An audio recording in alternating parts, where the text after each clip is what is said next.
Have you ever felt like everything in your life is falling apart for no reason? Like you're doing everything right and still you lose everything. Today, I'm going to tell you one of the most powerful, painful, and profound stories in the entire Bible, the story of Job. But be warned, this is not just any story. This is a story that challenges everything we believe about suffering, justice, and faith. Job was not an ordinary man. He was wealthy, respected, and above all, righteous. The Bible describes him as blameless and upright, one who feared God and shunned evil. He had a large family, great possessions, and a life that anyone would envy. But in a single moment, everything changed. While Job was living his life, something was happening behind the scenes. A conversation between God and Satan that would change his destiny forever. Satan makes a bold claim that Job is faithful only because he has everything. That if it were taken away, he would curse God. And then the unthinkable happens. God allows Job to be tested. In one single day, Job loses his wealth, his animals, his servants, and most devastating of all, his children. Just imagine that for a second. Everything you love, gone in a matter of hours. And do you know what Job does? He doesn't curse. He doesn't rage against God. He falls to the ground and worships. Broken, devastated, Job speaks one of the most powerful lines ever recorded. Naked I came from my mother's womb, and naked I will depart. The Lord gave, and the Lord has taken away. Blessed be the name of the Lord. In the middle of unimaginable pain, Job still trusts. But the test wasn't over. Satan returns and argues again that a man may endure loss, but not suffering in his own body. And once again, God allows the test. Job is struck with a terrible illness. His body is covered in painful sores. He goes from being admired to being rejected. He sits among ashes, scraping his skin with broken pottery. And then, one of the harshest voices enters the story, his own wife. She tells him, "Are you still holding on to your integrity? Curse God and die." This is the lowest point, when even the people who should support you lose hope. But Job responds with incredible strength. Shall we accept good from God and not trouble?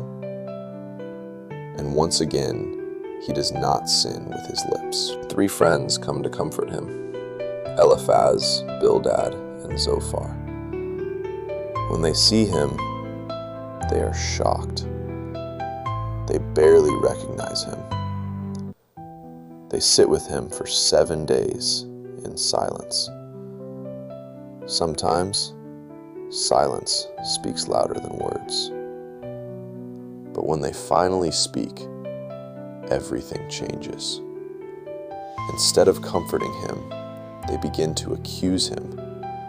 According to them, Job's suffering can only mean one thing: sin. You must have done something, they imply. God is just, so you must be guilty.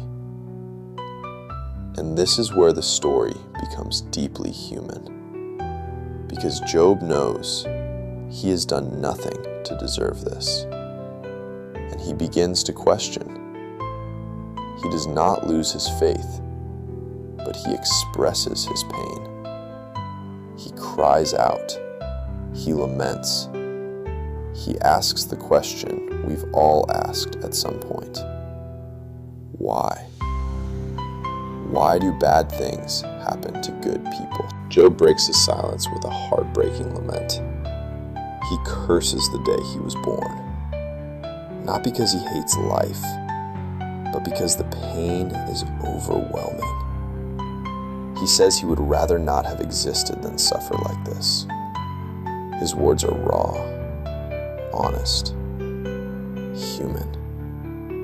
And that's what makes this story so powerful. Because Job is not a perfect, emotionless figure. He suffers, he questions, but he does not walk away. While his friends continue to insist that he confess a hidden sin, Job maintains his innocence. And something begins to shift. He is no longer just speaking to his friends. Now he wants answers from God. He cannot understand the silence. He cannot understand suffering without explanation. But he keeps searching. And then God answers. But not in the way Job expected. God does not give a direct explanation. He doesn't say, "This happened because of this." Instead, he asks questions. Where were you when I laid the earth's foundation? Who determined its measurements? Have you ever commanded the morning? One after another, questions that reveal God's greatness and the limits of human understanding. This is not humiliation, it is revelation. God shows Job that there are things beyond human comprehension, that the universe is far more complex than we can grasp, and that his sovereignty does not depend on our logic. Job listens, and something changes within him. Not because he finally got all the answers, but because he encountered God in a deeper way. And he says a line that captures everything. My ears had heard of you, but now my eyes have seen you. Job humbles himself, not out of guilt, but out of understanding. He realizes his perspective was limited, and that God is still worthy of trust, even in suffering.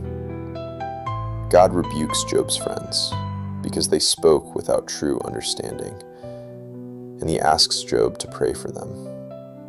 The same man who was judged now intercedes. And then restoration comes.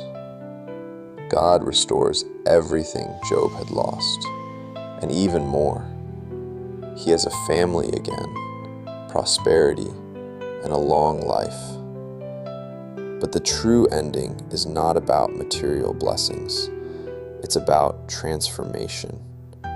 Job didn't just get back what he had. He gained something far greater, a deeper relationship with God. And now, here's the question for you. What do you do when life doesn't make sense? When you lose something important? When there are no answers? The story of Job does not promise a life without suffering, but it reveals something powerful, that even in chaos, there is purpose, that even in silence, God is present, and that true faith is not based on what you have, but on who you trust. If this story made you think, write it in the comments. Have you ever gone through a Job moment in your life? I want to read your story. And if you enjoy deep, meaningful content like this, subscribe, because this is just the beginning.